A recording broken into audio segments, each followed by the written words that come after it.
DERMABOND PRINEO is a non-invasive alternative to skin sutures and staples. DERMABOND PRINEO skin closure system consists of two components, a liquid adhesive applicator and a mesh patch. PA Jana Flenner explains proper closure technique with the application of DERMABOND PRINEO. In the past, as far as once the wound was closed, we were looking at different types of dressings. Something that could be occlusive to allow the patient to shower, or an occlusive dressing that would help prevent bacteria from forming in or around the incision itself.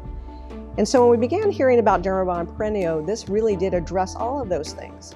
It is a mesh material that helps spread the forces across an area of the skin, so it decreases the tension at the actual incision site. And it also was a microbial barrier for us.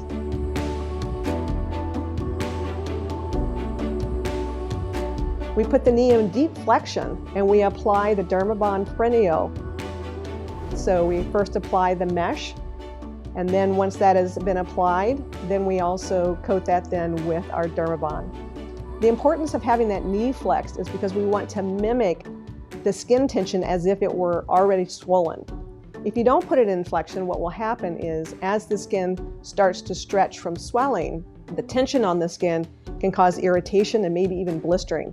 Sometimes the mesh is not long enough, so we have a second piece that we will trim. And if you're going to overlap the mesh, then you need to make sure that you allow a centimeter of overlap. There is a purple hand grip, and that is on the white remaining pin portion in that twist, and when it breaks, you'll hear a little pop. And then in order to get the DERMABOND to flow into the bulb, you need to pinch the nose of the pin and then squeeze that middle bulb area, and that will act like a little vacuum to bring the solution into that for application. We then want to start applying the solution or the DERMABOND to the mesh, and we want to do small strokes. Now, if that's side to side or in a downward fashion, it is small sections at a time so that you can see what you've already painted and what you haven't.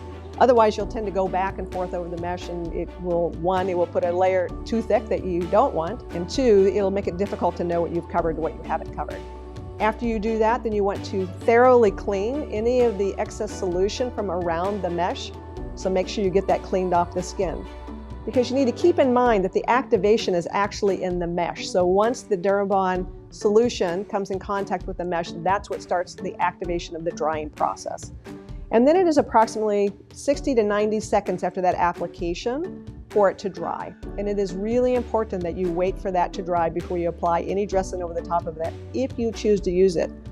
But it is not required because it is a microbial barrier and no occlusive dressing is required after that application.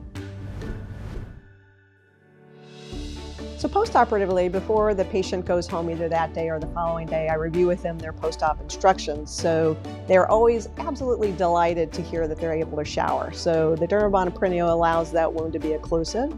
So I tell the patients that they can shower. I tell them that they cannot soak in a tub